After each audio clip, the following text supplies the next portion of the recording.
Good morning, good morning, good morning, very good morning. Radhe Radhe Radhe Radhe. चलिए करें शुरू। हाँ जाओ, करते हैं शुरुआत। कल हमने लास्ट टाइम तक पढ़ा था रेखा, पृष्ठीय और आयतनीय समाकलन। तो आज हम पहले रेखा समाकलन से स्टार्ट करेंगे और उस पर कुछ सवाल करेंगे, ताकि मेन रेखा समाकलन है। एक बार रेखा समाकलन ठीक से सेट हो गया तो बाकी समाकलन भी उसके पीछे पीछे आ जाएंगे। तो पहले हम रेखा समाकलन जो है उसको सेट करते हैं।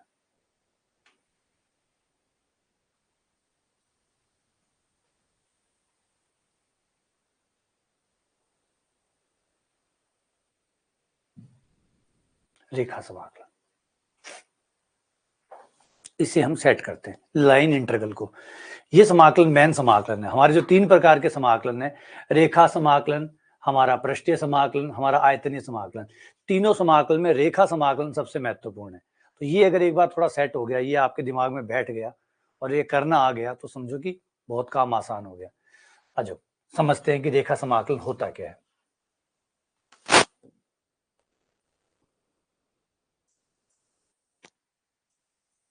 मान लीजिए आप किसी सदिश क्षेत्र में है, मान लीजिए आप, क्योंकि जो फिजिक्स की सहायता से थोड़ा सा समझ लो ताकि चीजें आसान हो जाए। फिजिक्स में आप लोगों ने थोड़ा बहुत, क्योंकि फिजिक्स जीवन के आसपास है ना, फिजिक्स जो है वो जीवन के आसपास है, गणित तो थोड़ा बहुत दूर है, फिजिक्स थोड़ी आसपास है। तो फिजिक्स की सहायता से आराम से समझ में आ जाएगा।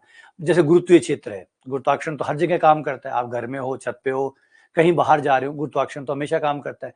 तो ये जो गुरुत्वाकर्षण का क्षेत्र है, इसमें जब भी आप कोई चीज उठाते हैं, कोई सामान उठाते हैं और उसको लेकर चलते हैं, तो आपको कार्य करना पड़ता है। अब ये जो कार्य करना पड़ता है, ये कार्य आया कहां से? ये कार्य आया गुरुत्वाकर्षण के विरोध के कारण। गुरुत्वाकर्षण विरोध कर रहा है। अगर गुरुत्वाकर्षण विरोध ना करता तो आपको किसी चीज को उठाने में जोर ही नहीं आता। कोई चीज ना तो भारी होती ना हल्की होती, एक समान होती। ये गुरुत्वाकर्षण है, इसी की वजह से तो चीजें भारी हो रही है। इसी वजह से चीजों को उठाकर एक जगह से दूसरी जगह ले जाने में हमें जोर आ रहा है। ये जो जोर आ रहा है, ये जो परेशानी हो रही है, इसको नापना, इसको कितना कितना जोर आया। अब मैं ये तो कह दूं मुझे बहुत जोर आ रहा है, बहुत परेशानी हो रही है, बहुत तकलीफ हो रही है। ये जो बहुत तकलीफ हो रही है, बहुत परेशानी हो रही है, बहुत जोर लग रहा है, ये जोर को कैसे नापा जाए? इसे नापने को कहा गया कार्य। कार्य का मतलब है जितना मुझे जोर आएगा किसी चीज को एक जगह से उठाकर दूसरी जगह तक ले जाने में, जो मुझे जोर आएगा, जितना मुझे परेशानी होगी, इसी का नाम कार्य है। और इसी कार्य को रेखा समाकलन द्वारा प्राप्त किया जाता है। इस जोर को नापने के लिए जो हम करते हैं उसे रेखा समाकलन कहते हैं। दोबारा समझिए, ये गुरुत्वीय क्षेत्र है, गुरुत्वाकर्षण लाइनें खींच रहा हूं, यूं समझिए कि ये गुरुत्वीय क्षेत्र है जिसमें आप किसी वस्तु को एक जगह से उठाकर दूसरी जगह लेकर जाने वाले हैं। अब यहां पर कोई चीज पड़ी है, आपकी कोई पेंसिल पड़ी है, या कोई कार्टून पड़ा है, या कोई भी सामान, छोटा बड़ा, उससे कोई फर्क नहीं पड़ता, क्योंकि कार्य तो करना ही पड़ेगा, कम करो चाहे ज्यादा करो। सामान को ए बिंदु से आपने उठाया और उसे आप बी बिंदु तक लेके चले गए। जरूर कोई ना कोई पथ तो रहा होगा, आप सड़क मार्ग से गए होंगे, पगडंडी से गए होंगे, एक सीढ़ियों से गए होंगे, कोई तो पथ रहा होगा। एक पथ से होते हुए अब आप सामान है, हो सकता है ऊपर से लेके नीचे रख रहे हो, है ना, फर्स्ट फ्लोर से ग्राउंड फ्लोर पे ला रहे हो, या ग्राउंड फ्लोर से फर्स्ट फ्लोर पे लेके जा रहे हो, या एक जगह से दूसरी जगह लेके जा रहे हो, कुछ भी कर रहे हो, आप सामान को उठा रहे हो, लेके जा रहे हो, और गुरुत्वाकर्षण लगातार काम कर रहा है। गुरुत्वाकर्षण लगातार इसका विरोध कर रहा है कि आपने सामान को उठाया कैसे है, नीचे रखो, वापस नीचे रखो। तो लगातार आप गुरुत्वाकर्षण का विरोध कर रहे हैं, जिससे आपको जोर आ रहा है। ये जोर कितना आ रहा है, ये जोर कितना लग रहा है, इस जोर को नापने का तरीका है कार्य। और कार्य को पता कैसे किया जाता है, इसी का नाम है रेखा समाकलन। आप लोगों को याद होगा कि किया गया कार्य की परिभाषा हुआ करती थी, किया गया कार्य बराबर किसी पथ पर, कोई पथ है सी पथ है जिस पे आप जा रहे हैं, उस पर बल F डॉट dr, है ना। मैं कोई फिजिक्स नहीं पढ़ा रहा हूं, सिर्फ एक बार वो याद दिला रहा हूं कि किया गया कार्य, जब आप टेंथ में, 11th में, 12th में जब आते हैं, तो किया गया कार्य होता है बल गुणा विस्थापन, है ना। 10th क्लास में पढ़ा जाता है बल गुणा विस्थापन। ये कार्य क्या होता है, मैंने पहले समझा। कार्य होता है वो जोर जो आपको लगाना पड़ रहा है किसी चीज को एक जगह से लेकर दूसरी जगह तक पहुंचाने में, इसी को कार्य कहते हैं। इसी को नापने के लिए एक फॉर्मूला बनाया गया, ये फॉर्मूला होता है बल गुणा विस्थापन। 9वीं 10वीं तक तो ये काम चल जाता है, बल गुणा विस्थापन। लेकिन जैसे आप 11वीं 12वीं में आते हैं, आपके पथ भी कॉम्प्लिकेटेड हो जाते हैं, आपके पथ भी बहुत मुश्किल वाले हो जाते हैं, आड़े टेढ़े हो जाते हैं। तो फिर ये जो बल गुणा विस्थापन है, ये थोड़ा ढंग से काम नहीं करता, तो आप समाकलन की मदद लेते हैं, क्योंकि अब आपके पथ भी आड़े टेढ़े हैं, अजीबोगरीब पथ है। तो अजीबोगरीब पथ पर आपका फॉर्मूला भी थोड़ा अलग तरीके से काम करेगा।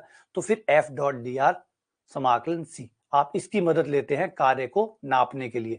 कार्य मतलब जो आपको जोर लगा है, जो परेशानी हुई है, उसको नापना, ताकि अब आप ये पता कर सको किसे ज्यादा परेशानी हुई है, किसे कम परेशानी हुई है। अगर कार्य 5 आ रहा है, किसी का कार्य 10 आ रहा है, तो आप समझ सकते हैं कि इसने इससे ज्यादा जोर आया है, इससे कम जोर आया है ना। वरना तो जोर है, परेशानी तो परेशानी, हर कोई परेशानी, कोई अपनी परेशानी को बड़ा करके बताएगा और कोई अपनी परेशानी को छोटा करके बताएगा। तो एग्जैक्टली हम छोटे बड़े इनके बताने पर निर्भर ना करें, बल्कि मात्रा पर निर्भर करें।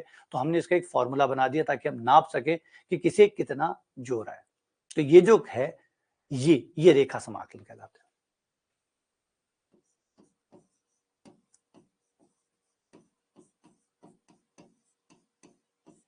रेखा समाकलन या लाइन इंटीग्रल, रेखा समाकलन या लाइन इंटीग्रल। अब एफ सदिश राशि है ना, जैसे गुरुत्वीय बल है, गुरुत्वाकर्षण बल है, बल तो सदिश राशि होता है। सदिश राशि होता है तो उसके 3 घटक होते हैं, उसका आई घटक, एक्स की दिशा में घटक, वाई की दिशा में घटक और जेड की दिशा में घटक। तो एफ के 3 घटक मानते हैं।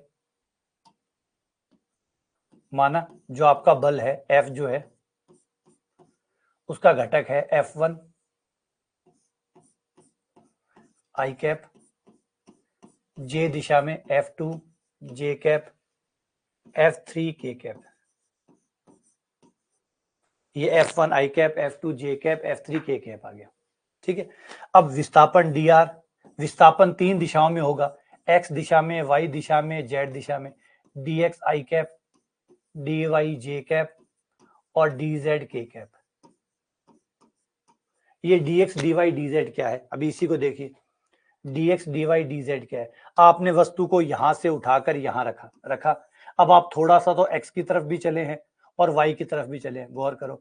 आप क्षैतिज भी चले, ऊर्ध्वाधर भी चले। ये dx कहलाता है, ये dy कहलाता है। आप चले हैं तो आप x की तरफ भी चले हैं, y की तरफ भी चले हैं। और ऐसे अगर आप हवा में चलते, अगर आप फर्श से, ग्राउंड फ्लोर से उठा के छत पे जाते, तो आप x y z तीनों तरफ चलते। तो वो जो जितना आप x की तरफ चले उसको dx बोलते हैं, y की तरफ जो चले उसको dy कहते हैं, z की तरफ जो चले उसको dz कहते हैं। तो dx आई कैप, dy जे कैप, dz के कैप। ठीक है। f डॉट dr कर दो, f डॉट dr ये हो जाएगा f1 dx, f1 dx से गुणा हो जाएगा, f2 dy से गुणा हो जाएगा, f3 dz से गुणा हो जाएगा। अब आपको वो एक पथ बताएगा, जो भी देगा कि भैया इस पथ से समाकलन कर लो। अब वो आपको एक पथ बताएगा कि भैया इस पथ से समाकलन कर लो। सी पथ का नाम है, सी पथ का नाम है कि भैया इस पथ से आपको जाना है। अब वो पथ कुछ ना कुछ तो बताएगा, हो सकता है सीधी सरल रेखा बता दे, कहते सरल रेखा से चले जाओ, सरल रेखा से नहीं तो एक व्रत से होते हुए जाओ, जो व्रत की चाप है उसके ऊपर चलो, या दिग्वर्त के ऊपर चलो, या किसी परवलय के ऊपर चलो। कुछ ना कुछ पथ बताएगा कि इस पथ से आपको चलना है, इस पथ से आपको ए से बी जाना है। तो वो जो पथ बताए उस पथ के साथ चले जाओ। आ जाओ एक सवाल करते हैं जिससे सारी बातें समझ में आ जाए। ये लो क्वेश्चन नंबर 1, ध्यान से समझिएगा, अच्छे से दिमाग में बिठाने की कोशिश करिएगा, आइडिया को ग्रैब करो कि आइडिया क्या कह रहा है। देखो ये आपसे पूछ रहा है कि ये जो रेखा समाकलन है इसका मान निकालिए।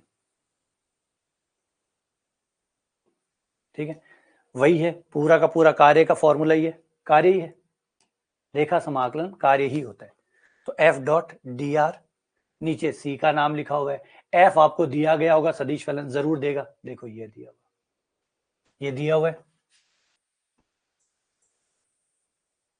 ये आपका एफ हो गया, मिल गया एफ, एफ हो गया, डन। अब आप डी आर पे आ जाएंगे। डी आर तो देने की जरूरत ही नहीं है, क्योंकि डी आर बराबर होता है डी एक्स आई कैप, डी वाई जे कैप, डी जेड के कैप। लेकिन रुको रुको, यहाँ ध्यान से देखो, यहाँ लिखा हुआ है एक्स वाई पे चल रहा है खाली। अब खाली एक्स वाई पे चल रहा है तो फिर जेड का कोई मतलब ही नहीं है। अगर कोई फर्श पे चल रहा है तो जेड आएगा कहाँ से? जेड तो ऊंचाई है, वो तो अगर छत पे जा रहा होता या सामान को ऊपर लेके जा रहा होता तो होता। तो क्वेश्चन कह रहा है कि एक्स वाई तल पर है, बात खत्म। फिर डी एक्स आई कैप डी वाई जे कैप छोड़ दो, नहीं डाल रहा तो खत्म करो। क्वेश्चन ने कहा है, देखो मैंने नहीं कहा, क्वेश्चन ने कहा है कि समतल एक्स वाई पे चल रहा है, तो एक्स वाई पे चल रहा है मतलब जेड होगा ही नहीं, तो जेड हटाओ, तो डी आर बराबर डी एक्स आई कैप डी वाई जे कैप। ये आपका एफ हो गया, ये आपका डी आर हो गया, दोनों चीज होगी। अब सी का कैसे उपयोग करते हैं वो देखो।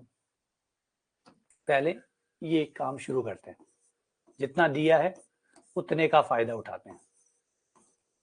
F dot D R, I से आई, जे से जे, ये रहा एफ, वो रहा D R. X square plus Y square I cap plus X Y J cap, ये आपका एफ डॉट, ये आपका डी आर, डी एक्स आई कैप डी एक्स आई कैप डी वाई जे कैप। ठीक है, डी एक्स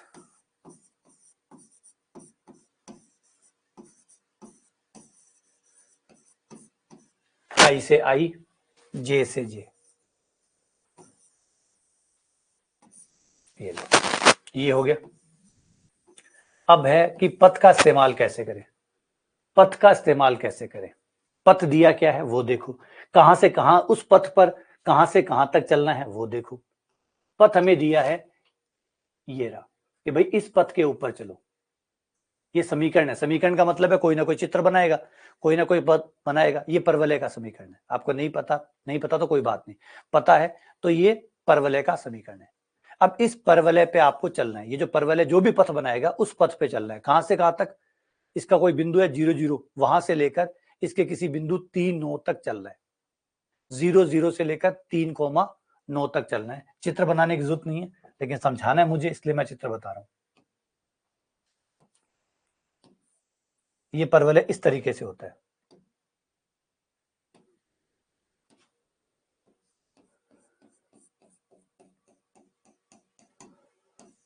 y बराबर x square, ये परवलय। अब इस परवलय के आपको बिंदु 0 0 से, ये रहा परवलय का बिंदु 0 0, यहां से आपको चलना है, शुरू करना है, यात्रा शुरू करनी है। और फिर आपको एक पॉइंट आएगा आगे जाके 3 9, वहां तक जाना है और इसकी गणना करनी है कितना लगेगा। इस पथ से होते हुए जाना है और बताना है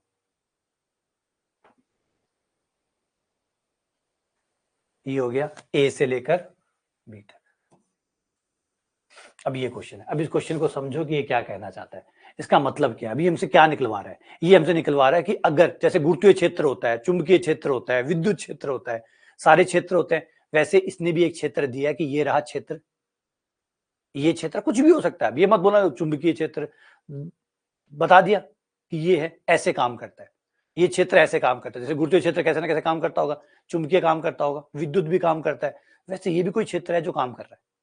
ठीक है, अब इस क्षेत्र में आपको इस बिंदु से इस बिंदु तक सामान ले जाना है और वो भी इस पथ से होते हुए, ये हाईवे पकड़ना है, इस वाले हाईवे से लेके जाना है और यहां से लेकर इस पॉइंट से लेकर इस पॉइंट तक, और बताना है कि कितना कार्य हुआ है, कितना काम हुआ है, कितना काम करना पड़ेगा।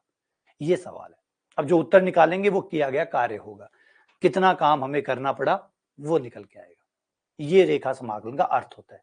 तो रेखा समाकलन जब आप करते हैं तो इसका मतलब ये होता है कि आपको एक पथ दिया गया होगा, उस पथ पर दो बिंदु दिए गए होंगे और वहां पे कोई ना कोई क्षेत्र काम कर रहा होगा, कोई ना कोई क्षेत्र, चाहे वो चुंबकीय क्षेत्र, विद्युत क्षेत्र, कोई क्षेत्र हो, है ना, कुछ ना कुछ तो परेशानी होगी, जिसके अगर परेशानी नहीं तो काय का कार्य, जीरो जाएगा कार्य। तो कुछ तो क्षेत्र वहां काम कर रहा होगा। उस क्षेत्र में आपको उस वस्तु को उठाकर उस बिंदु तक लेके जाना है और बताना है कि कितना कार्य हुआ। वो रेखा समाकलन का अर्थ होता है, ज्यामितीय अर्थ होता है। ठीक है, देखो अब ये हो गया हमारा एक काम को रहा डन। अब जैसे हम समाकलन करने जाएंगे थोड़ी सी समाकलन में दिक्कत आएगी। दिक्कत क्या आएगी कि ये तो रहा x dx, dx का मतलब x के सापेक्ष समाकलन। अब x के सापेक्ष समाकलन x का तो हो जाएगा, लेकिन y का x के साथ कैसे होगा? y का x के साथ कैसे होगा? y x का कैसे करेगा, या x का y के साथ कैसे होगा? तो यहां दिक्कत आएगी, क्योंकि जैसे हम y का x के साथ करने जाएंगे दिक्कत आएगी, x का y के साथ करने जाएंगे दिक्कत आएगी। भाई y का y के साथ तो समाकलन हो सकता है, y का y के साथ तो हो सकता है, x का x के साथ हो सकता है, लेकिन y का x के साथ और x का y के साथ कैसे हो सकता है? तो दिक्कत आएगी। लेकिन ये दिक्कत आपका पथ दूर कर देगा। इस पथ से तो जाना है, इस पथ में y और x, y बराबर है x स्क्वायर, तो y बराबर x स्क्वायर, तो यहां ले आओ। इसमें जहां भी y है वहां पे x स्क्वायर रख दो, ताकि y लापता हो जाए, y गायब हो जाएगा। जहां जहां y है वहां x स्क्वायर रख दो, y गायब हो गया। dy भी है, dy को गायब करना है तो इसका अवकलन कर दो। अवकलन करोगे y का dy x स्क्वायर का 2x dx, जैसे समाकलन में करते हो, जैसे आप समाकलन करते हो t मानते हो ना, उस समय y का dy x स्क्वायर का 2x, खुद x का dx, बस ये सारे मान इसमें रख दो। यहां से पूरे तरीके से आपका y लापता हो जाएगा, सब कुछ x में आ जाएगा। ये x स्क्वायर है, इसको रहने दो। ये y स्क्वायर है, y का मान x स्क्वायर है, ये यहां रख दो, x की पावर 4 आ गई, फिर dx, फिर प्लस y आ गया, y का मान x स्क्वायर, फिर dy का मान 2x dx। ये लो, पूरा सवाल x में कन्वर्ट हो गया, पूरा का पूरा सवाल x में चेंज हो गया। x स्क्वायर प्लस x की पावर 4 प्लस x की पावर 4 2x की पावर 4 और dx बाहर ले गए।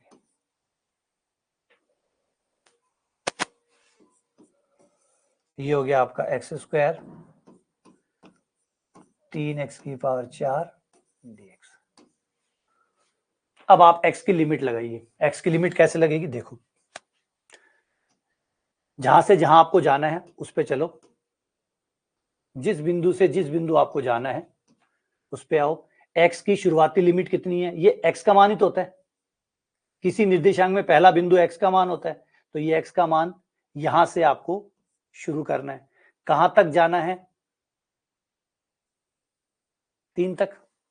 x का मान 0 से लेकर 3 तक, तो लिमिट आ जाएगी 0 से लेकर 3 तक, 0 से 3 तक। समाकलन कर लो।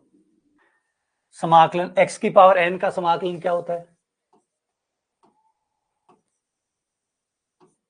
एक पावर जोड़ दो और उतनी पावर का भाग दे दो, एक पावर जोड़ दो उतनी पावर का भाग दे दो, बस। x की पावर 3/3, 0 से लेकर x का मान 0 से लेकर 3 तक, प्लस 3 बाहर, x की पावर 4/5, 4 तो यही, ये 5 पावर होगी, बटा 5, लिमिट 0 से लेकर 3 तक। अब upper limit minus lower limit, पहले अपर लिमिट रखो 1/3 बाहर, पहले अपर लिमिट जो 3 है वो रखो, 3 रखते ही 3 की पावर 3 जो कि 27 हो गया, -0, प्लस 3/5, अपर लिमिट 3 रखने पर 3 की पावर 5, ये हो गया 243, -0, ये कट गया 27 से 9 बार, प्लस ये कितना हो जाएगा, 3 तिया 9, 12, 729/5, 45, ये हो जाएगा 774, बट्टा 5, इतना कार्य आपको करना पड़ेगा।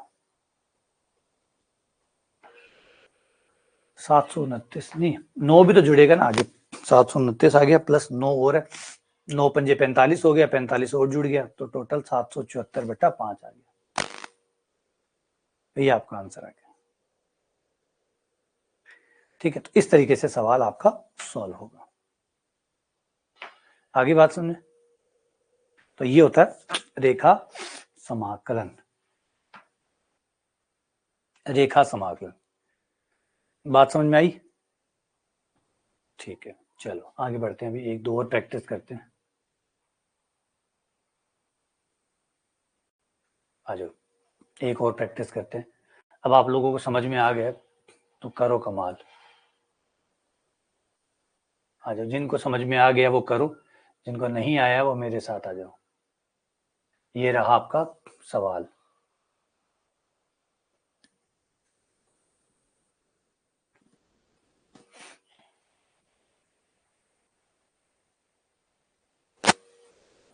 थोड़ा सा मुश्किल है, थोड़ा सा मुश्किल है।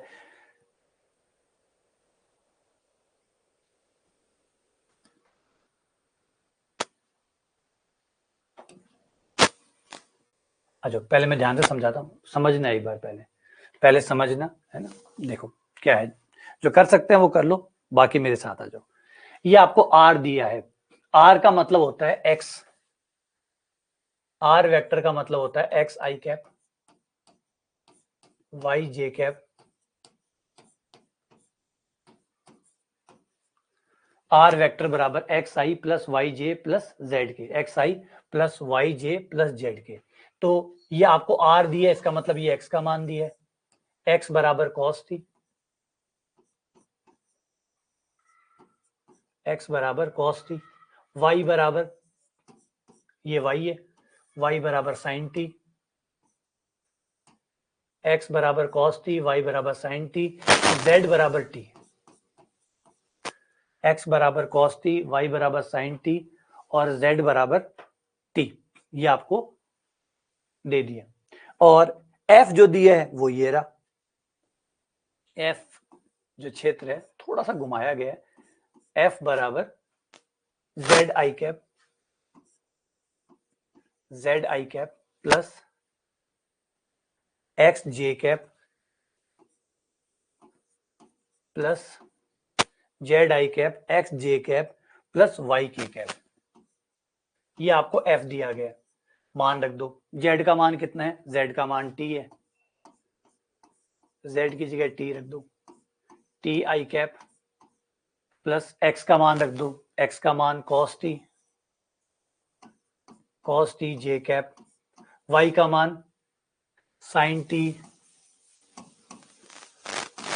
जे कैप, एफ बराबर जेड की जगह टी आ गया, टी आई कैप, एक्स की जगह cos T J cap, Y की जगह साइन टी के कैप, ये आपका एफ आ गया। ठीक है, ये आपका एफ आ गया। अब आगे होता है हमारा डी आर, डी आर बराबर होता है डी एक्स आई कैप, डी वाई जे कैप, डी जेड के कैप।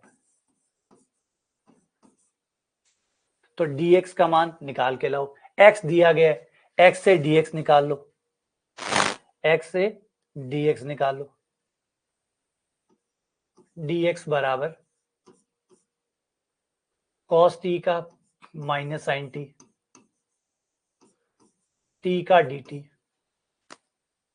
cos t का अवकलन माइनस साइन टी, t का dt, dy निकाल लो, dy बराबर cos t dt, z का निकाल लो, dz बराबर dt, ये dx dy और dz का मान आ गया, ये यहां रख दो,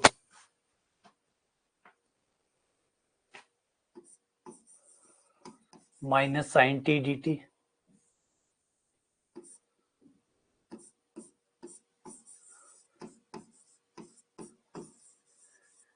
आई कैप, डी वाई का मान cos T D T J cap, D Z का मान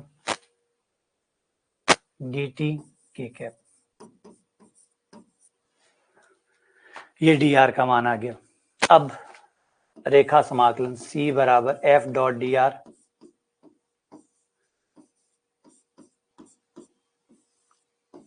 आई से आई, जे से जे,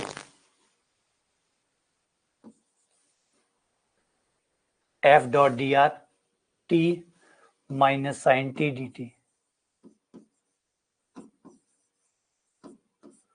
प्लस जे से J cos T cos square T D t sine T D T,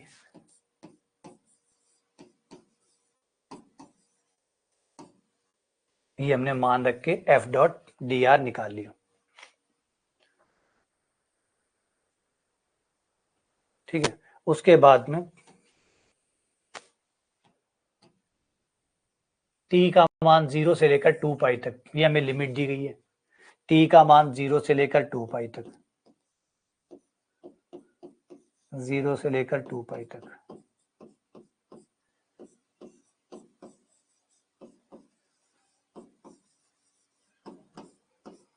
plus अलग अलग कर दो, 0 से लेकर 2 पाई तक,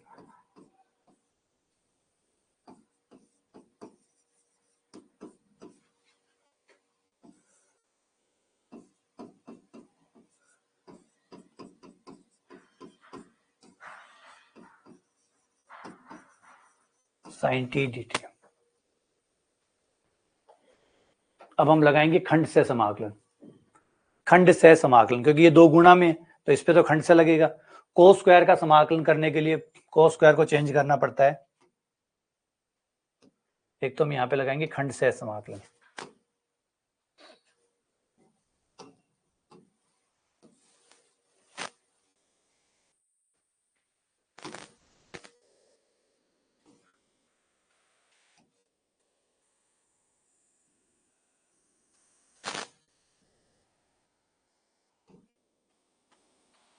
खंड से समाकलन, खंड से समाकलन कहता है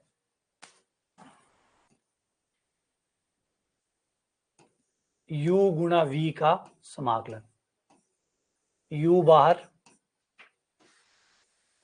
v का समाकलन माइनस u का अवकलन v का समाकलन और पूरे का समाकलन। u बाहर v का समाकलन माइनस u का अवकलन v का समाकलन फिर पूरे का समाकलन, ये खंड से समाकलन। एक यहाँ पे कोस स्क्वायर हो रहा है, इसका समाकलन करने के लिए कोस स्क्वायर थीटा का समाकलन करने के लिए हम उसे लिखते हैं 1 प्लस कॉस 2 थीटा बटा 2। इसका समाकलन इस सूत्र द्वारा होगा 1 प्लस कॉस 2 थीटा बटा 2 द्वारा।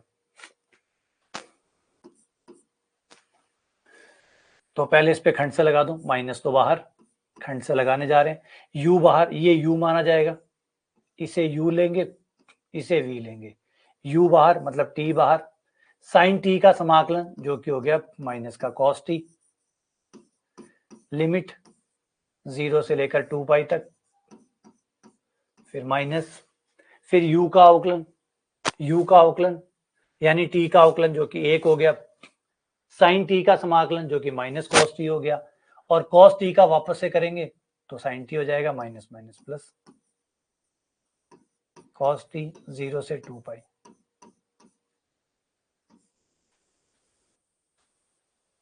प्लस 0 से 2 पाई, कॉस स्क्वायर को लिख दिया 1 plus cos 2t by 2 dt, sine t का माइनस कॉस t, लिमिट 0 से 2 पाई,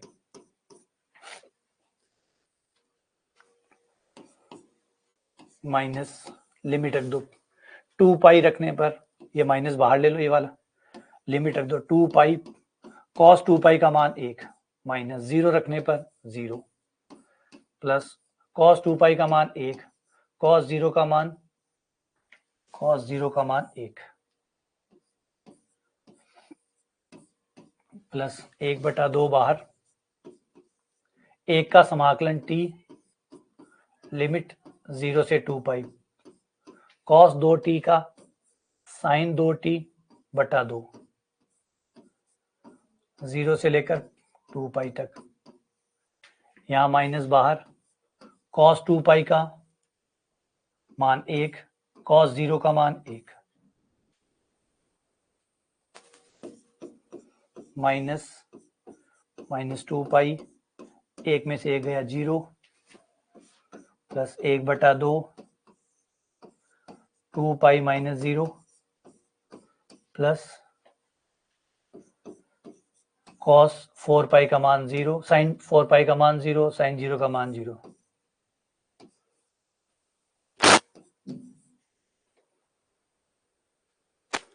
ये माइनस माइनस प्लस का 2 पाई प्लस का पाई बराबर हो गया 3 पाई, ये 3 पाई आंसर आ गया। तो आंसर आएगा 3 पाई।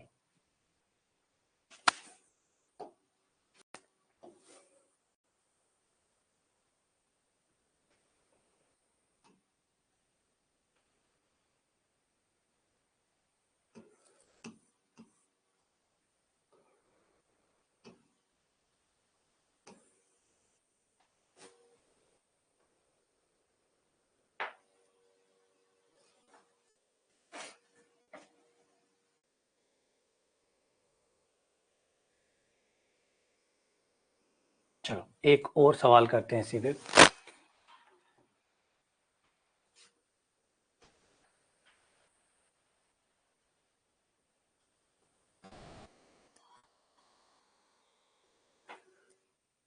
ये रहा। अब इस सवाल में क्या हुआ कि पथ नहीं दिया हुआ, समाकलन तो पूछ लिया और सारा काम करके भी दिया हुआ है, सारा काम करके भी दिया हुआ है, और बस पथ नहीं दिया, खाली बिंदु दिए हैं।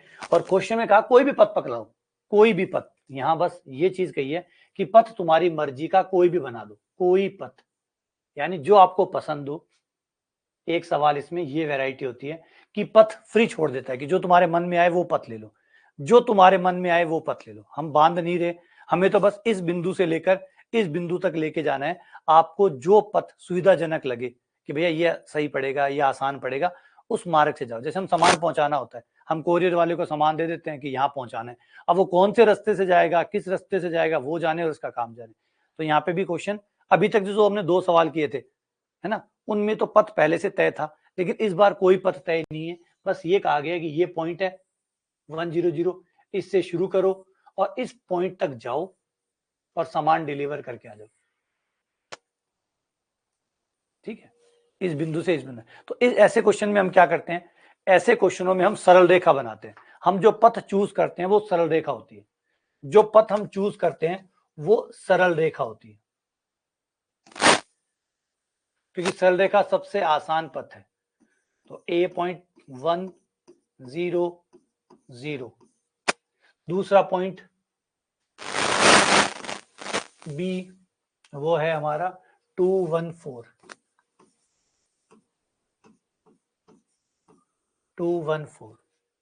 अब दो बिंदुओं को मिलाने से जो रेखा बनती है उसका समीकरण, अब ये कोई रेखा है, इसमें आपको पॉइंट ए से लेकर पॉइंट बी तक आपको इस सरल रेखा के माध्यम से, इस मार्ग से, इस पथ से होते हुए आपको सामान ए से बी पे डिलीवर करना है। तो सरल रेखा का समीकरण जो है वो इस तरीके से निकलता है, त्रिविमीय सरल रेखा का समीकरण, x1 y1 z1, ये आपका पॉइंट हो गया, ये आपका पॉइंट हो गया x2 y2 z2। सरल रेखा का समीकरण होता है x माइनस x1 बटा x2 minus x1, y minus y1 बटा y2 minus y1, z minus z1 बटा z2 माइनस z1। त्रिविमीय सरल रेखा का समीकरण, त्रिविमीय सरल रेखा का समीकरण, x माइनस x1 1 हो गया, y minus y1 0, z minus z1 0, x2 minus x1 2 minus 1 1, y2 minus y1 1 minus 0 1, z2 minus z1 4 minus 0 4। तो ये आपके सरल रेखा का समीकरण आ गया। x माइनस 1 बटा 1 y बटा 1 z बटा 4, x माइनस 1 बटा 1 y बटा 1 z बटा 4। ठीक है, अब इसे आप बराबर में, ये आपको अब समाकलन करना है। इस समाकलन को करने के लिए बराबर में अब आप ये जो पथ है, इस पथ के बराबर में t मान लो, पथ के बराबर में t मान लो, और x का y का z का मान t के पदों में निकाल लो। तो x माइनस 1 बराबर t, y बराबर t, z बराबर z बटा 4 बराबर t, सबको t के बराबर रख दो।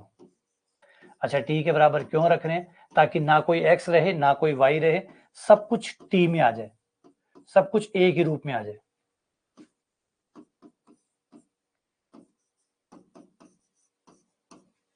ये सारा t के पदों में हो गया। अब आपका ना कोई x बचेगा, ना कोई y बचेगा, ना कोई z बचेगा, सबके सब t के रूप में आ जाएंगे, सारे के सारे बदल के t बन जाएंगे। x भी t में आ गया, y भी t में आ गया, z भी t में आ गया। ये मान इसमें रख दो।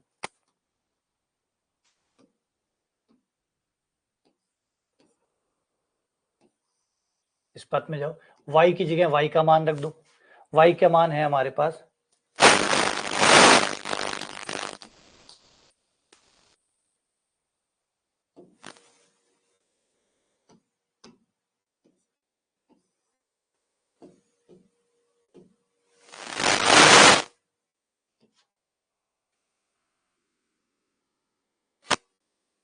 y का मान t, y की जगह t, z की जगह 4t, dx का मान, इनका अवकलन करके dx का मान निकाल लो। x का अवकलन करोगे dx, t का अवकलन dt, 1 का अवकलन 0, तो dx बराबर आ गया dt।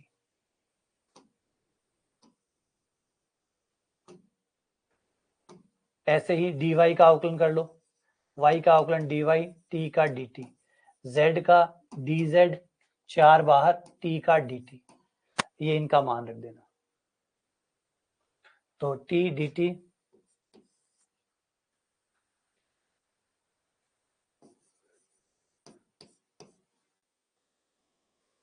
x y, x का मान t plus 1, t plus 1, y का मान t,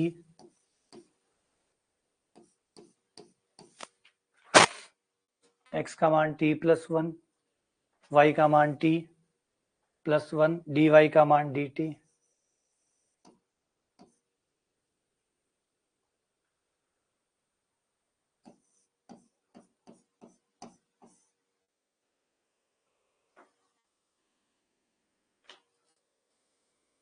y का मान t और dz का मान 4dt। dt कॉमन ले लो और सबको एक साथ सॉल्व कर लो। 4t square plus t square plus t plus 1 plus 4t plus 4, 4t square plus 4t,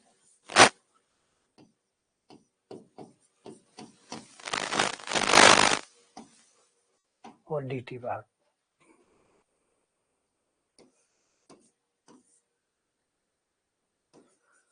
no t square plus 5t plus 1 dt।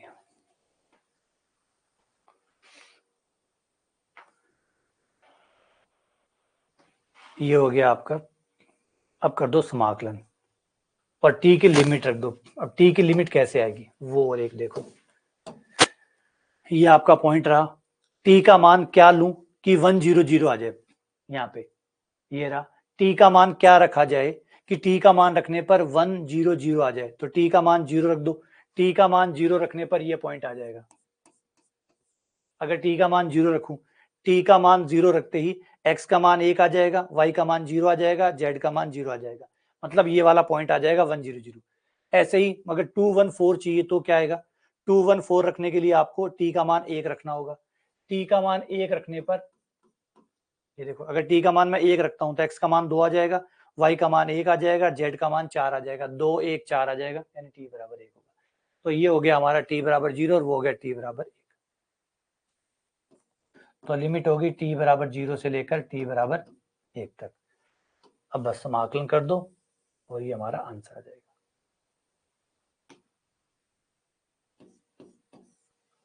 9 T की पावर 3/3 0 से लेकर 1 तक, 5 टी स्क्वायर बटा 2 0 से लेकर 1 तक, 1 का टी 0 से लेकर 1 तक, 9 3 1 minus 0 plus 5/2 1 minus 0 plus 1 minus 0, 3 ये आ जाएगा 4 और 5/2 8 8 5 13 13/2, ये आंसर आ गया 13/2। अब देखना मैंने कहाँ गलती की है, कौन सा काट छांट में कम ज्यादा की है। None of this. आप लोगों का भी यही आ रहा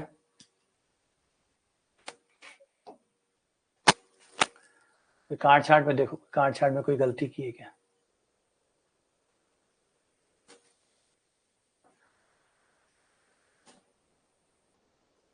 यही आ रहा है ना, ठीक है। तो नन ऑफ दीज, इनमें से कोई नहीं।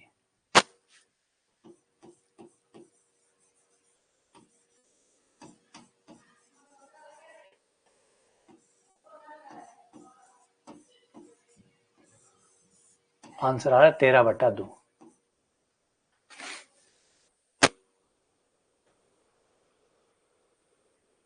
12/2।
तेरह बटा, हाँ 13/12, ठीक है। बस फिर आ जाओ, इतना ही आएगा फिर।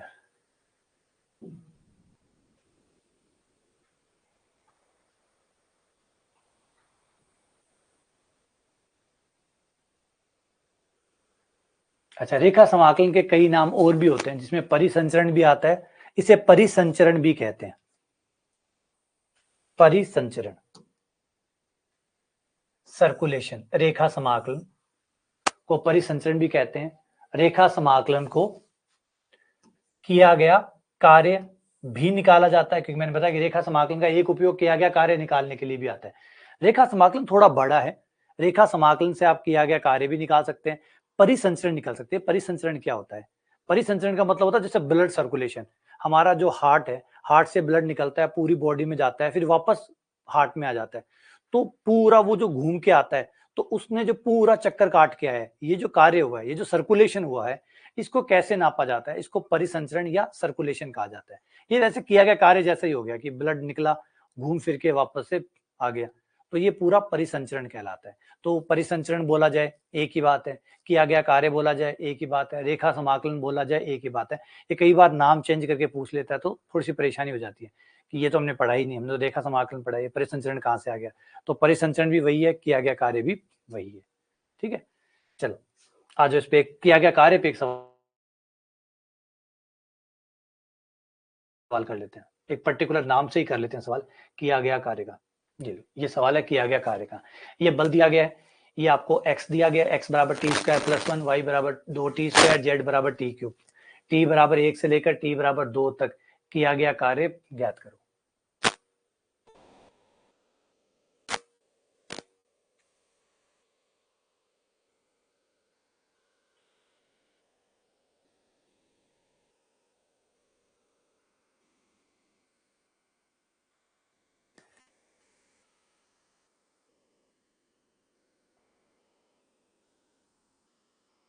ठीक है, f बराबर 3x i cap minus 5z j cap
तो ये आपको f दिया गया है, ये आपको x y z दिए गए, तो f डॉट डी आर किया गया कार्य पथ c पर, f dot D are, f dot D are, f तो ये रहा 3x i कैप, इन्हीं सवालों को एक बार आप वापस अपने हाथ से निकाल लीजिएगा, 3x y i cap minus 5z j cap plus 10 k cap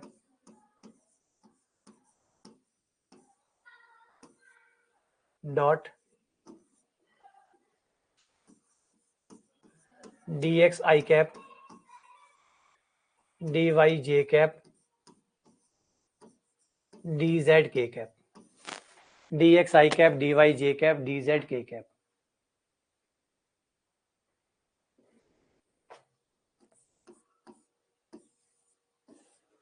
तो dx i से i हो जाएगा, तो ये हो गया 3x y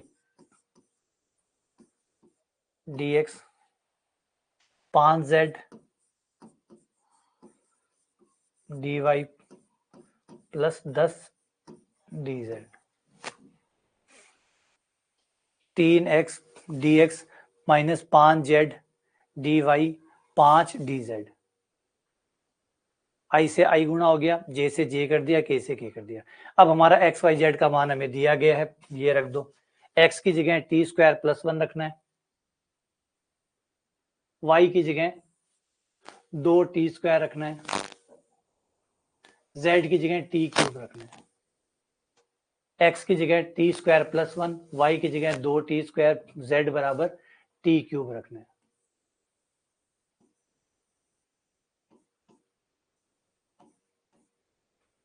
x का dx हो जाएगा टी स्क्वायर का 2t dt, y का कर दो dy 2 बाहर टी स्क्वायर का 2t dt, तो ये 4t dt आ गया,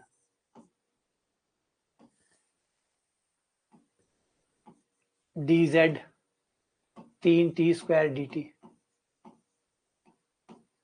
3t square dt।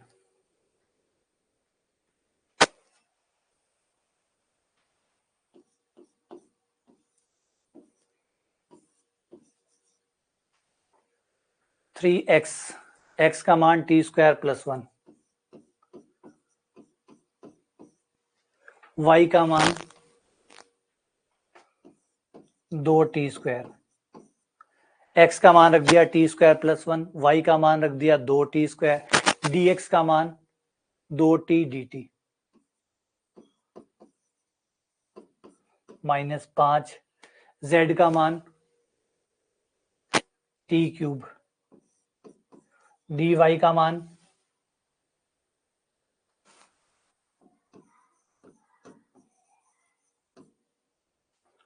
4t dt plus 10 dz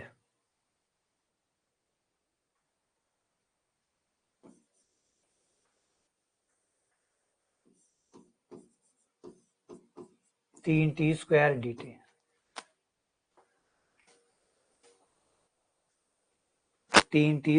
T T का मान आपका आ जाएगा 1 से लेकर 2 तक।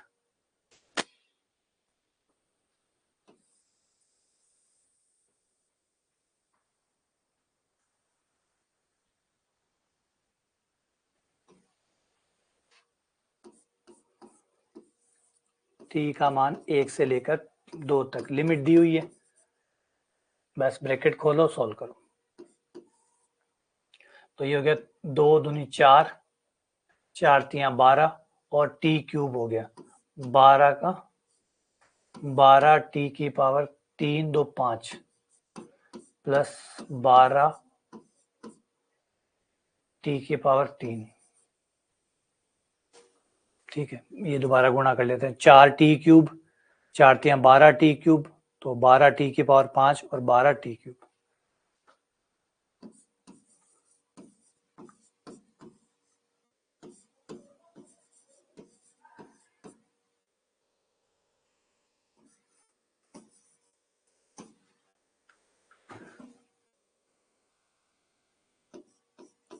बारह टी की पावर 6/6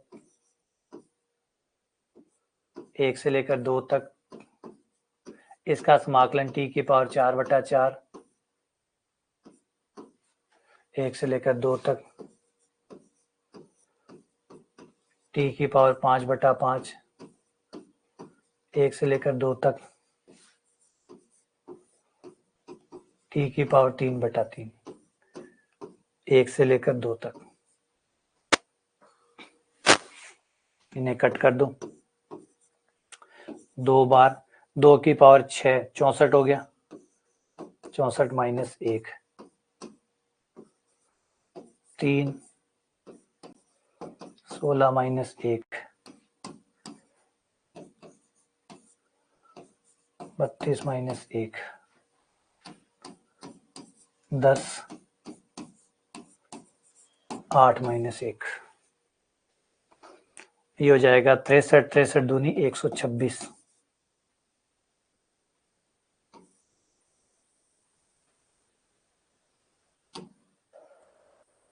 126 45 माइनस 124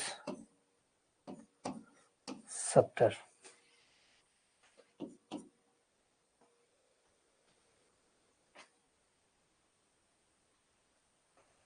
70 और 47 11 117। ये आपका आंसर आ गया, इनमें से कोई नहीं।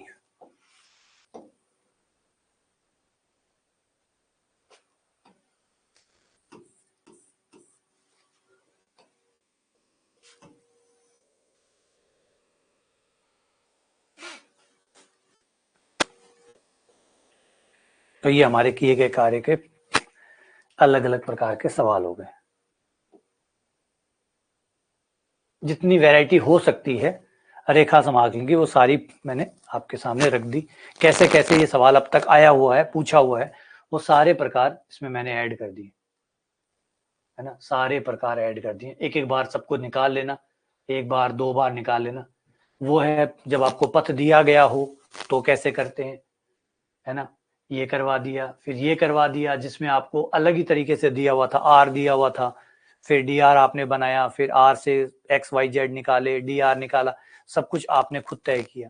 फिर एक सवाल ये था जिसमें कहा गया है पथ तुम्हारी मर्जी से कोई भी ले लो, जो तुम्हें पसंद हो वही पथ ले लो। एक सवाल हमने ये किया, है ना। पथ तुम्हारी मर्जी का ले लो, जो तुम्हें पसंद हो वो पथ लेके सॉल्व करो। एक ये किया हमने। एक सवाल अभी ये वाला किया कि परिसंचरण बोलो चाहे किया गया कार्य बोलो एक ही चीज होती है, एक सवाल ये किया।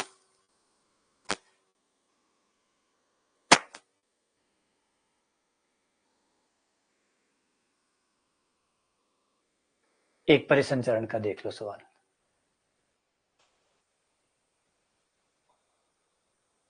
नहीं, ये सवाल ही अधूरा है, एफ का मान ही नहीं दिया।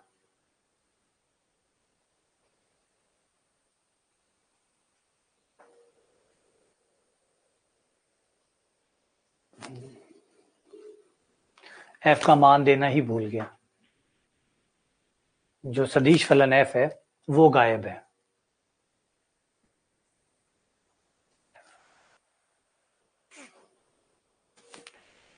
देखो, एक चीज हमेशा याद रखो, पेपर जो है ना, पेपर वाला हमारे ऊपर कोई भी रहम नहीं करता। वो ये नहीं देखता कि ये लंबे सवाल है, ये छोटे सवाल है, चलो पेपर बच्चों के लिए छोटे सवाल बनाते हैं। ये हमारे वहम है जो हमने पाल रखे हैं कि पेपर वाला हमारी तरफ दया दिखाएगा और छोटे छोटे सवाल बनाएगा।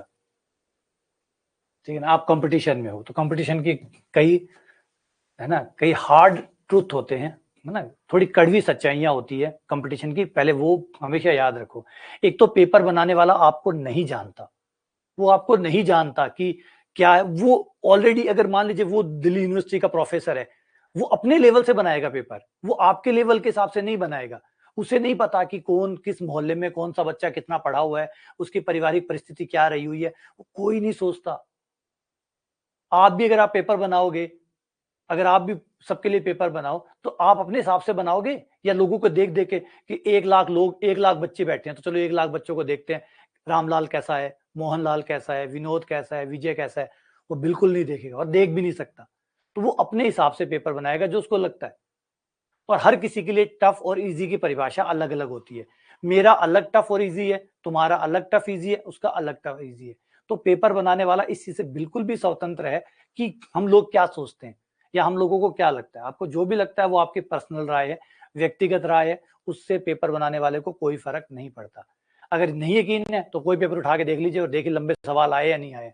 पेपर में आए, अच्छे खासे लंबे आए, ऐसे सवाल भी आए हैं जो 3-3 पेज के होते हैं, लेकिन आज तक क्या वो उन सवालों का कुछ हो पाया? नहीं। आए तो आए, छोड़ दो। आपको लग रहा है लंबा तो छोड़ दो, अगर आपको लंबा लग रहा है छोड़ दो, किसने कहा करने के लिए। तो इसका ये मतलब नहीं कि पेपर वाला ही करे, ओ ये तो लंबा सवाल है, इतना लंबा सवाल बच्चे थोड़ी करेंगे। वो जानबूझ के डालेंगे, वो जानबूझ के ऐसे सवाल डालेंगे जो लंबे हो, जिनमें कोई बच्चा फंसे, टाइम बर्बाद करे, समय खराब हो और वो रह जाए। ठीक है ना, तो ये चीज आप लोगों को ध्यान रखनी पड़ेगी। तो इसलिए कभी भी ये उम्मीद मत करिए पेपर बनाने वालों से कि पेपर बनाने वाला हमारे फेवर में काम करेगा, वो हमारे हिसाब से काम करेगा, नहीं है। वो भांति भांति के लोग हैं, कोई कहाँ बैठा है, कोई कहाँ बैठा है, वो पेपर बना रहा है, वो अपनी मर्जी से पेपर बना रहा है, वो स्वतंत्र होकर पेपर बना रहा है। उसे कहीं कोई मतलब नहीं है कि कौन क्या है क्या नहीं है। उसको जो मन में आ रहा है, जो उसको पसंद लग रहा है, जो उसको अच्छा लग रहा है, वो पेपर में डाल रहा है। और उसकी कोशिश भी यही रहती है, क्योंकि उसे लगता है कि अच्छा 1 लाख बच्चे बैठ रहे हैं पेपर में, अच्छा 70,000 बच्चे बैठ रहे हैं, 70,000 बच्चों में से निकालना है, तो वो टफ बनाएगा पेपर, वो पेपर टफ ही बनाएगा। वो एक नॉर्मल लेवल से अच्छा पेपर बनाएगा, बनाया है। आप उठा के देख लीजिए कभी पुराने पेपर को उठा के देख लीजिए, आज के पेपर की बात क्यों करें, पुराने पेपर को उठा के देख लीजिए, पेपर खराब क्यों बनाएगा। इतने सारे बच्चे बैठे हैं तो पेपर खराब क्यों बनाएगा, इजी। और दूसरी बात, चलो मान लेते हैं एक चीज और भी मान लेते, कई बच्चों के दिमाग में ये आता है पेपर इजी आएगा, मान लेते हैं इजी आएगा। आपको पता है ओलंपिक में रेस जो होती है वो 100 मीटर 200 मीटर की होती है। 100 मीटर 200 मीटर तो कोई भी भाग सकता है ना, 100 मीटर 200 मीटर तो कोई भी भाग सकता है, तो आप लोग ओलंपिक में क्यों नहीं जाते। सवाल समझिए बात को कि ओलंपिक के अंदर जो रेस होती है, कई रेस 100 मीटर 200 मीटर की होती है। 100 मीटर कितना होता है, यहां से लेकर वहां तक, है ना, बहुत आसान है, हर बंदा 100 मीटर भाग सकता है ना, तो फिर आप ओलंपिक में क्यों नहीं जाते। बोला सर 100 मीटर भी बहुत जोर आता है ना, बस वही बात है। इजी इजी होने से इजी नहीं होता, जब आप कंपटीशन में होते हैं ना तो आपको सबसे तेज दौड़ना पड़ता है, सबसे तेज। अगर इजी भी आया आपका पेपर तो भी वो टफ हो जाएगा। अगर वो इजी भी हुआ, अगर 100 मीटर की रेस भी है ना, तो ओलंपिक में उतरोगे ना तो 100 मीटर भी टफ हो जाएगा, क्योंकि वहां पे आपसे तेज भागने वाले लोग और बैठे हैं। तो जब आपसे और तेज भागने वाले लोग बैठे हैं तो वहां पे आपको 100 मीटर पार नहीं करना है, आपको 100 मीटर सबसे पहले पार करना है। और ये जो सबसे पहले पार करना है ना, इतने में कंपटीशन समझ में आ जाएगा कि कंपटीशन कितना तेज है। तो इसको कुछ फर्क नहीं पड़ता, तो इजी होने से कोई फर्क नहीं पड़ता कि चीजें इजी है, आप कर लोगे। इजी नहीं है चीजें, जो इजी है ना वो सिर्फ देखने में वहम पैदा हो रहा है कि 100 मीटर है। 100 मीटर जैसे मैंने बताया 100 मीटर कोई भी भाग सकता है, हर बंदे को बुला लो 100 मीटर बच्चे से बच्चा भाग लेगा, तो फिर ओलंपिक में क्यों नहीं जाते? 100 मीटर तो भागना है, लेकिन 100 मीटर भागना नहीं है, 100 मीटर आपको सबसे पहले भागना है। दिक्कत तो वहां खड़ी हो जाती है। तो अगर आपका पेपर बहुत इजी आया, एकदम इजी, खाली जोड़ बाकी डाल दिया, तब भी बहुत जोर आएगा, क्योंकि तब आपके लिए और मुश्किल हो जाएगा, क्योंकि वो जोड़ बाकी आपको उन सबसे पहले करके दिखाना है। अगर 700 सीटें हैं या 1500 सीटें हैं तो आपको 1500 लोगों में आना है, 1500 लोगों में आना है। तो पेपर चाहे इजी आए चाहे टफ आए, आपका मुकाबला तो वही 1500 लोगों से है। आपको 700 या 1500 जो भी सीटें हैं, आपको उनके भीतर आना पड़ेगा। तो क्या फर्क पड़ता है कि पेपर इजी था या टफ था? फेल 90% बना के फेल हो और चाहे 30% बना के फेल हो, फेल का कोई दायरा नहीं होता, फेल फेल ही होता है।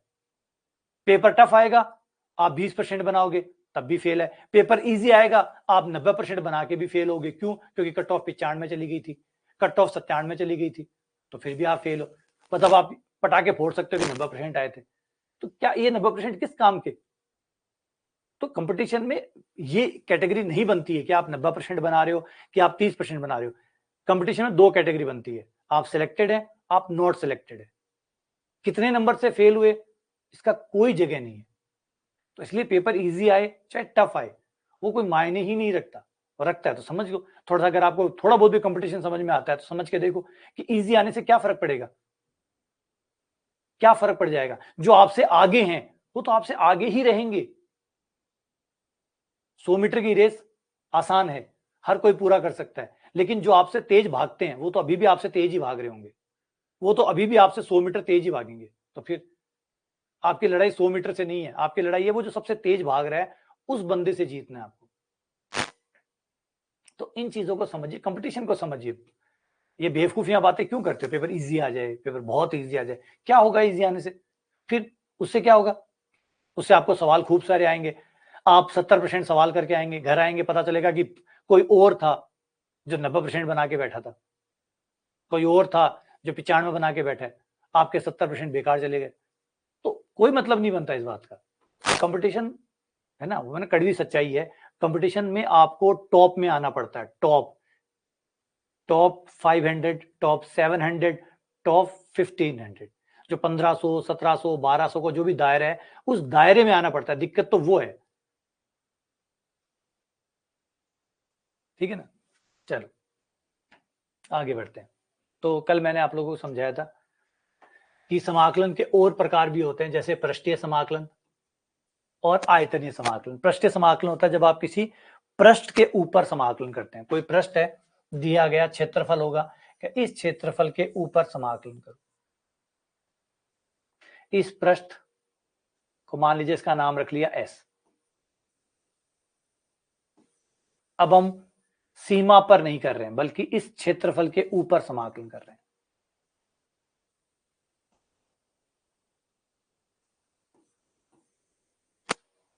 इस बाउंड्री के ऊपर नहीं कर रहे हैं। देखो बाउंड्री इसको कहते हैं, सी इसको कहते हैं, ये जो बाउंड्री है इसको सी कहते हैं।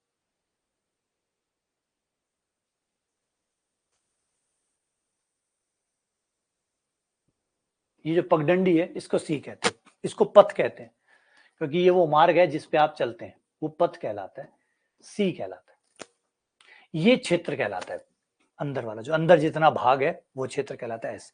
अभी तक हम जो रेखा समाकलन करते हैं वो इस पगडंडी पे करते हैं, और अब जो पृष्ठीय समाकलन करेंगे वो इसके ऊपर करेंगे, और हमारा फॉर्मूला होगा एफ डॉट डी एस।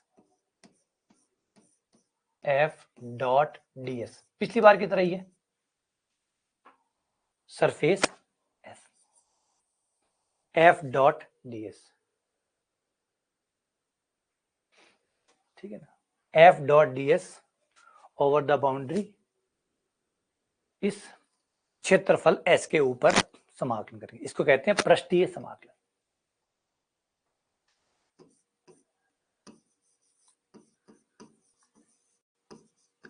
या सरफेस इंटीग्रल।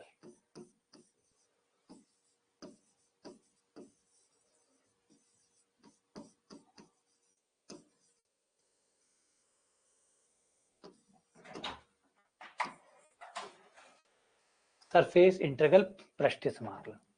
एक समाकलन और लास्ट है जिसको कहते हैं आयतन समाकलन। अब आयतन समाकलन में भी आप ऐसा ही करते हैं, लेकिन जो आप dr ds ले रहे थे उसकी जगह आप dv लेते हैं, आयतन लेते हैं।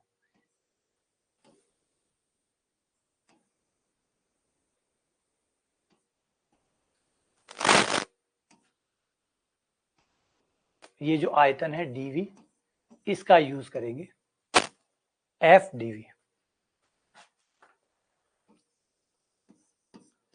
f dv over v। इसको आयतनीय समाकलन कहते हैं। रेखा समाकलन, पृष्ठीय समाकलन और आयतनीय समाकलन, ये तीन प्रकार के समाकलन। तीनों में क्या फर्क है, इसे यूं समझिए जैसे कमरे में हवा है वो आयतन है, कमरे में जो हवा है वो आयतन है, जो आपका फर्श है, जो आपकी दीवार है जिस पे आप पेंट कराते हैं वो आपका क्षेत्रफल है, और यहाँ पर अगर आप चलते हैं, इस कमरे में अगर आप चलते हैं तो ये आपका रेखा है। रेखा का मतलब लाइन नहीं होता, रेखा का मतलब होता है पथ। रेखा वर्ड यहाँ यूज किया गया पथ के लिए। एक पथ इस कमरे में जैसे जैसे आप चलेंगे, ये जो आपका पथ बनेगा ये रेखा समाकलन होगा। दीवारें, ये जो क्षेत्रफल है, इस पे जो समाकलन होगा वो पृष्ठीय समाकलन होगा। अंदर कमरे के अंदर जो पूरी जगह है, हवा है, इसके अंदर जो समाकलन होता है उसको आयतनीय समाकलन कहते हैं। रेखा, पृष्ठ और आयतनीय समाकलन, ये तीनों ही समाकलन जो है अलग अलग प्रकार से संबंधित होते हैं, जिसमें हमारी तीन परमें हैं, गॉस परमें, स्ट्रोक परमें और ग्रीन परमें। तीन परमें ये बताती है कि ये तीनों समाकलनों को आपस में कैसे बदला जा सकता है। अगर एक समाकलन आपको पता हो तो आप उसे कैसे दूसरे समाकलन में कन्वर्ट कर सकते हैं। फॉर एग्जांपल, जैसे आपके पास रेखा समाकलन है और आप उसे पृष्ठीय समाकलन में बदलना चाहते हैं तो कैसे बदल सकते हैं। जैसे पाइथागोरस प्रमेय आपको कहती है कि अगर आपको लंब और आधार पता है तो आप उन्हें कर्ण में बदल सकते हैं। यही तो कहती है प्रमेय। पाइथागोरस प्रमेय क्या कहती है कि जब भी आपको समकोण त्रिभुज में लंब और आधार पता हो तो आप उसे कन्वर्ट कर सकते हैं कर्ण के अंदर। आप उन्हें कन्वर्ट कर सकते हैं कर्ण के अंदर, या लंब और कर्ण पता है तो उससे आप आधार पता कर सकते हैं। आधार और कर्ण पता है तो आप लंब पता कर सकते हैं। तो पाइथागोरस प्रमेय क्या करती है, लंब आधार कर्ण को कनेक्ट करती है, जिससे कोई भी दो पता हो तो तीसरा आप ज्ञात कर सको। यहाँ पे भी गॉस, स्ट्रोक, ग्रीन प्रमेय का उपयोग ये है कि ये प्रमेय इस रेखा समाकलन, पृष्ठीय समाकलन और आयतनीय समाकलन को आपस में कनेक्ट करती है कि कैसे आप रेखा समाकलन को पृष्ठीय में, पृष्ठीय को आयतनीय में कैसे आपस में इंटरचेंज किया जा सकता है अलग अलग। तो सबसे पहली प्रमेय आती है जिसको कहते हैं गॉस अपसरण प्रमेय, गॉस की डाइवर्जेंस थ्योरम। सबसे इंपॉर्टेंट प्रमेय ये है। कई बार पेपर बनाने वाला सीधा खाली फॉर्मूला पूछ के छोड़ देता है, वो उसके डिपेंड करता है उसके विवेक के ऊपर। वो क्या करता है, कई बार सवाल पूछेगा, कई बार सीधा फॉर्मूला ही पूछ लेगा, भैया फॉर्मूला बता दो और घर जाओ, गॉस प्रमेय का फॉर्मूला क्या है। कई बार एकदम सिंपल सवाल पूछ लेगा कि बताओ गॉस प्रमेय कौन से समाकलन को कौन से समाकलन में बदलती है। वो डिपेंड करता है, वो पेपर बनाने वाले पे डिपेंड करता है। हो सकता है वो बहुत इजी पूछ के निकाल दे, हो सकता है उसका मूड ऐसा ना हो, उसका मूड हो कि नहीं कुछ तो पूछूंगा, सवाल ही पूछूंगा, है ना। तो वो रैंडम है, वो एकदम उसके ऊपर निर्भर करता है कि वो क्या पूछेगा। और कोई आपको दावा ठोक रहा है कि मुझे पता है पेपर वाला क्या पूछेगा, तो भैया वो तो फिर भगवान है ना, वो तो त्रिकालदर्शी है जिसको ये पता है। क्या पता चलता है यार सामने वाले का, क्या कोई क्या बता सकता है कि किसी दिमाग में क्या चल रहा है और वो क्या सोच रहा होगा। हो सकता है अब कहेंगे सर कैसे सवाल आएंगे, कोई कैसे बता सकता है कि कैसे सवाल आएंगे। एक तुक्का जरूर मारा जा सकता है, और तुक्कों पे आप अगर खेलना चाहते हो तो फिर सीधा जुआ खेलिए, फिर, है ना, तैयारी क्यों करते हो। अगर आपको गैम्बलिंग अच्छी लगती है तो ड्रीम 11 पे टीम बनाइए, है ना। डिस्क्लेमर, मैं किसी भी प्लेटफॉर्म को प्रमोट नहीं कर रहा हूं, मैं बता रहा हूं कि जब आपको तुक्का ही खेलना है, आपको गैम्बल ही खेलना है, जुआ ही खेलना है, तो फिर ड्रीम 11 पे टीम बनाइए। फिर तैयारी क्यों कर रहे हो, तैयारी में क्या मिलेगा, सीधा ड्रीम 11 पे 1 करोड़ जीतोगे, यहाँ से हमेशा के लिए झंझट खत्म हो जाएगा। तो कोई आपको बता ही नहीं सकता कि क्या होगा या क्या किसी के दिमाग में चल रहा है, पेपर में क्या आएगा और क्या नहीं आएगा। आप अपनी भर्ती को रिस्क में डालना चाहते हैं तो डालिए, स्वागत है, और नहीं डालना चाहते तो सारी चीजों के लिए तैयार रहिए, हर प्रकार के अप एंड डाउन के लिए तैयार रहिए, जितनी विविधताएं हैं सबको कवर करने की कोशिश करिए। यही एकमात्र तरीका है सही से करने का। बाकी रिस्क लेना चाहते हैं तो फिर थोड़ा या ज्यादा नहीं होता, फिर होता है रिस्क ले रहे हो, भर्ती को खतरे में डाल रहे हो। और याद रखिए भर्तियां रोज नहीं आती, भर्तियां आधे आधे घंटे से नहीं आती कि चलो एक बस छूट गई, आधे घंटे बाद में दूसरी बस आ जाएगी। एक भर्ती गई 4 साल गए, एक भर्ती गई 4-5 साल पक्के गए। तो 4-4 5-5 साल की भर्तियां होती है हमारे यहाँ। तो अब किसी के कहने पे उनका तो कुछ बिगड़ेगा नहीं। कोई आपको कहेगा कि ये पढ़ लो और ये छोड़ दो और वो कर लो, और वो आपको कह देंगे और आपको अच्छा भी लगेगा, आपको बहुत अच्छा लगेगा। क्यों? इजी इजी बातें करेगा, जो अच्छी अच्छी बातें करेगा वो अच्छी लगेगी लगेगी, काम करे या ना करे। और ऑब्वियसली बात है, अगर भर्ती थोड़ा बहुत भी 19-20 आ गई, थोड़ा बहुत भी गड़बड़ आ गई, तो मुझे एक बात बताइए, क्या वो जिम्मेदारी लेंगे? क्या वो आपको दोबारा भर्तियां निकाल के देंगे? जो कह रहे हैं कि ये छोड़ दो और इतना पढ़ लो और इतना मत पढ़ो, कौन है वो? पहले उनसे एक जिम्मेदारी तो लो कि सर जो आप कह रहे हो, इतना ही पूछ के देख लो कि सर आप जो कह रहे हो अगर वो नहीं हुआ तो फिर क्या होगा? वो देखो गुरुजी कुछ जवाब नहीं देंगे, एकदम चुप। क्यों? अब क्यों नहीं बोले? गुरुजी तो सब जानते हैं ना। तो गुरुजी क्यों नहीं एक एफिडेविट लिख के दे देते? क्यों नहीं, है ना? मुंह जबानी क्यों बोल रहे? क्यों नहीं एक एफिडेविट लिख के दे देते कि भाई मैं शपथ पत्र देता हूं आपको कि जो मैं कह रहा हूं पेपर बनाने वाले को वही डालना पड़ेगा, नहीं डाला तो ये सारी भर्तियां मैं दूंगा। नहीं ना, क्यों? क्योंकि उसे पता है रिस्क तो कुछ है ही नहीं, बोलना है खाली, मुंह से बोल दो चले जाए। और आपको अच्छा लगता है, क्यों? क्योंकि वो कह रहा है कि ये छोड़ दो, ये भी छोड़ दो, पेपर बहुत ईजी आएगा। अच्छा, ईजी क्यों आएगा? क्योंकि उन्हें ईजी पढ़ाना पड़ेगा। अगर ज्यादा पढ़ाना उनको भी नहीं आता होगा, तो वो सोचते हैं ऊपर ऊपर का पढ़ा के निकल जाओ, अपने तो पीछा छूटेगा, अपना काम हो गया, ये जाने इनका काम जाने।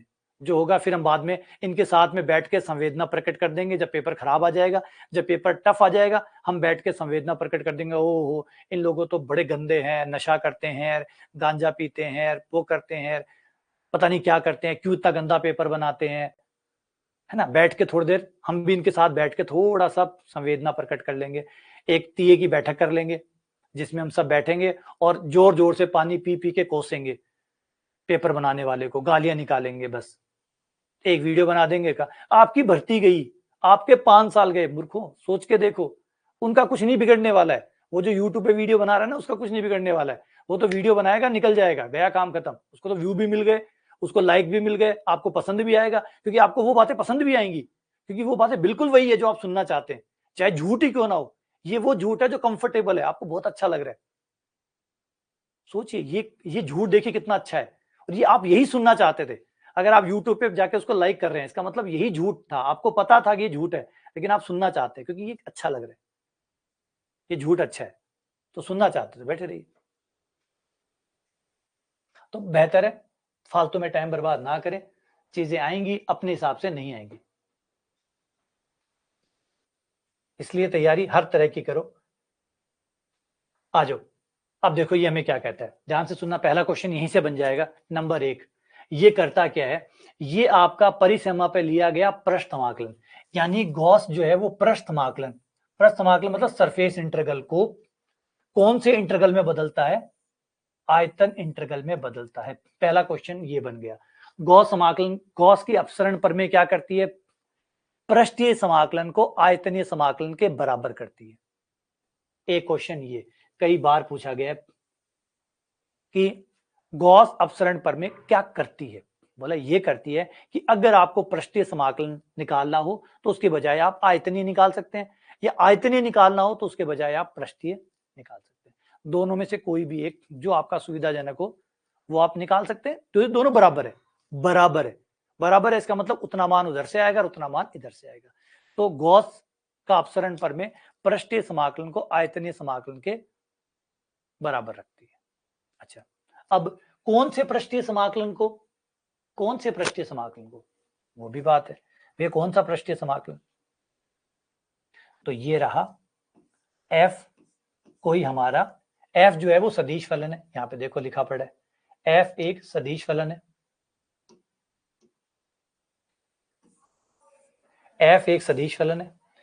किसी बंद क्षेत्र पर, कोई क्षेत्र है जो बंद है, जैसे आपका खेत है, बाढ़ लगा के बंद करते हो आप, ऐसे एक बंद क्षेत्र है,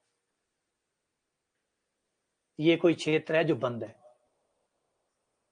इस बंद क्षेत्र पर आपको इसकी परिसीमा पर लिया गया अभिलंबीय, मतलब अभिलंब दिशा में, डॉट एन कैप, ये अभिलंब दिशा में हो गया। एन मतलब अभिलंब, एन कैप मतलब अभिलंब दिशा में, एफ का अभिलंब दिशा में लिया गया पृष्ठीय समाकलन डीएस, किस पर? इस क्षेत्र S के ऊपर बराबर होगा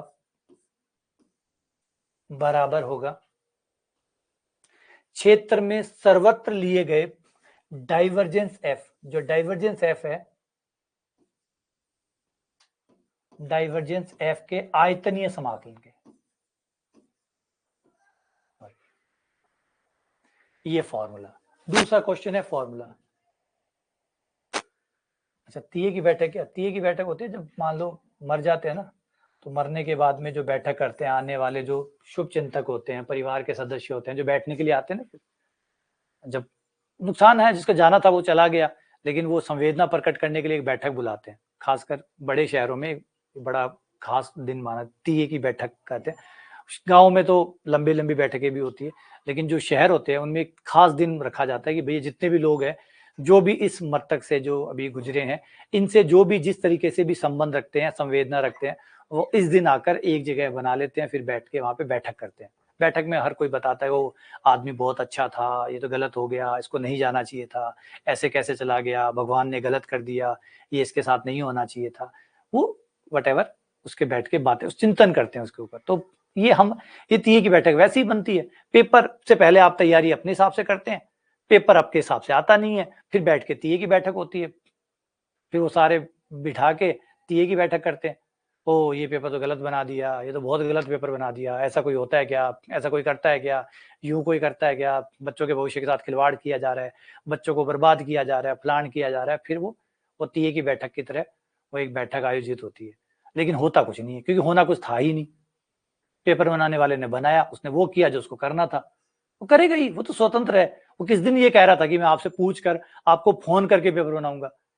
जब नोटिफिकेशन आया था, कहाँ था, कब किसने कहा था कि मैं फोन करके पूछूंगा, पहले हर बच्चे से बात करूंगा कि बताओ पेपर में क्या डालना है, तो फिर अपनी मर्जी से डालेगा।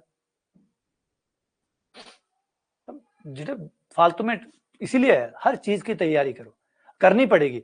आपको 1500 में आना है, चाहे बच्चे 1.5 लाख बैठे हो, चाहे बच्चे 2.5 लाख बैठे हो। अगर आपकी सीटें 1500 है तो आपको 1500 में आना पड़ेगा। पेपर इजी आए चाहे पेपर टफ आए, 1500 में आने में जोर आएगा।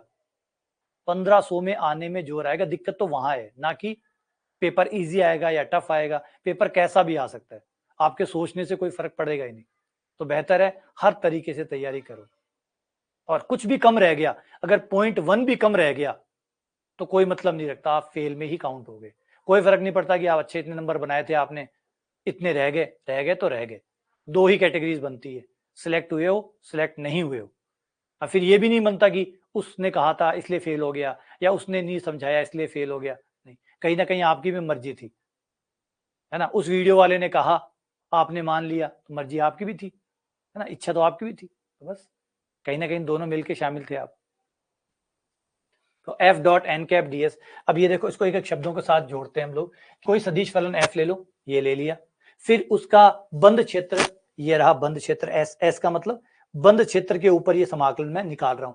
किसी सदिश फलन एफ का बंद क्षेत्र के ऊपर अभिलंब दिशा में, ये रहा अभिलंबीय पृष्ठ समाकलन, अभिलंब दिशा में लिया गया पृष्ठ समाकलन बराबर होता है उसी फलन का, वो जो फलन है उसका डाइवर्जेंस ले लिया जाए और फिर आयतन समाकलन निकाला जाए, ये बराबर।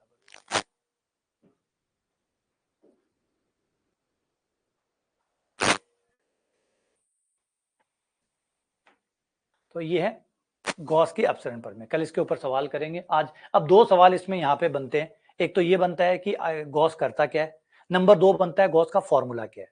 बस कई बार जब मैंने पहले कहा इजी बनाएगा तो ये बनाएगा, टफ बनाएगा तो कोई ना कोई सवाल डालेगा। अब क्या डालेगा आप मुझसे पूछोगे सर क्या आएगा, तो मुझे नहीं पता, क्योंकि मैं पेपर नहीं बना रहा। जो बना रहा है वो बने, मैं बनाता तो मैं मेरे हिसाब से डालता, लेकिन मैं क्या जानता हूँ या मैं क्या जानता हूँ उससे कोई फर्क नहीं पड़ता, क्योंकि पेपर बनाने वाले अलग अलग भांति के, वो अपने हिसाब से डालेंगे। हम खाली बाद में वही है शिकायतें कर सकते हैं, तो शिकायतों का मौका ही क्यों आए। जो पढ़ना है ढंग से पढ़ो, ठीक है। चलिए मिलते हैं आप लोगों से।